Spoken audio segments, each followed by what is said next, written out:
it was good to have those updates on both where the TGA approvals were at and the rollout programs and the preparations that are being done with states and territories.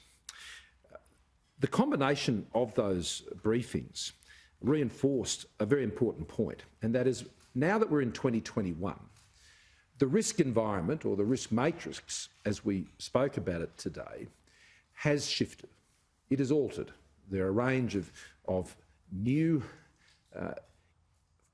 forces, new trends, new influences on that risk matrix that will require us as a national cabinet representing state and territory and, of course, the federal governments about the policy implications of that changing environment.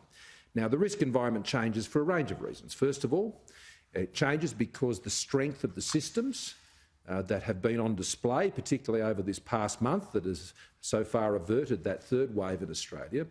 A month ago, when we went into that very quick response in Brisbane, there was much we hoped for, but at that point, that was yet to be seen on the ground in terms of how the community responded and how the system stood up. Now, the good news is a month on from that, as we've gone through, whether it's what we've seen there or Victoria or New South Wales or other places, that hope was confirmed, and that gives us a lot more confidence, even more than we had at that point.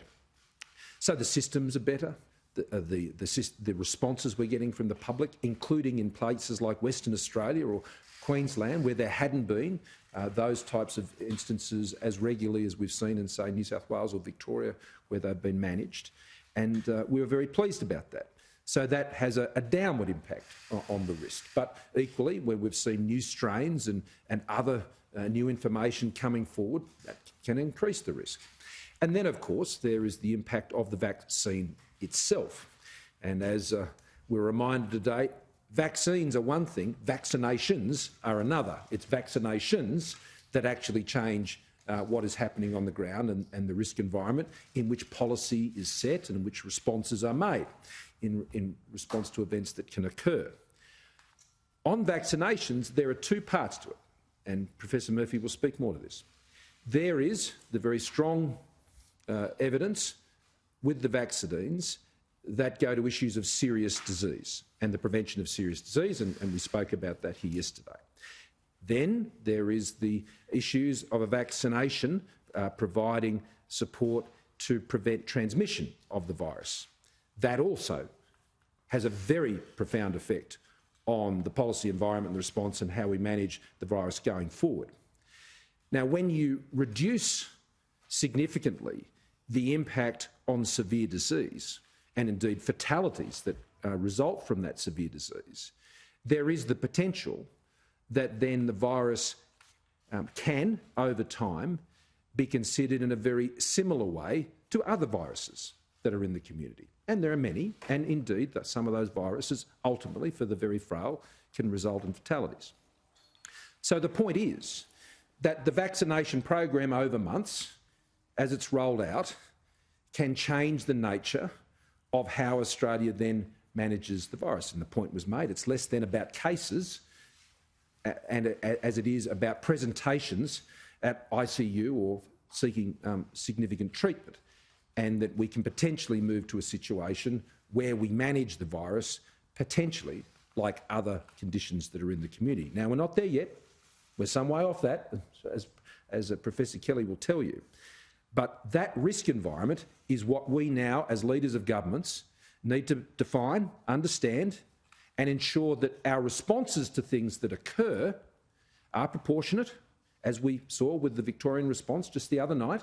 Some modest changes for a brief period of time, as we saw when there were situations in the northern beaches of New South Wales. Queensland did not shut that border completely to New South Wales. Proportionate responses where there is greater certainty of what that will be, which will feed into the certainty and confidence that enables Australians to move forward, both socially and economically. And this ties in very importantly to what Dr Kennedy was saying. The significant measures that have been put in place, particularly by the Commonwealth Government, which is the overwhelming lion's share, backed up by supplementary measures from the states of economic supports, they will all be more effective in a policy environment that creates greater certainty. And that is understood by Premiers, Chief Ministers and I. And as a result, we've tasked Secretary Gaetjens to work with the Directors General of all the other Premiers and Chief Ministers' governments to report back to us as soon as possible, having considered the various options and implications of this change risk environment and what the implications of that can be for policy settings and responses and over what time. Now, they will draw, no doubt, on the expert advice of the AHPPC and Professor Skerritt and Professor Murphy to help inform what those options can be. But equally, they will draw, I'm sure, on their own economic experts at a state level as well as here at a federal level to best understand how that can impact on logistics and how markets operate and how the employment sector can continue to grow and what maximises the least disruption to that. So I think that was a very important conversation for us to have today. It's changing. We're going to better understand that change, and that can have changes for the way, positively, how we manage this pandemic going ahead into the future.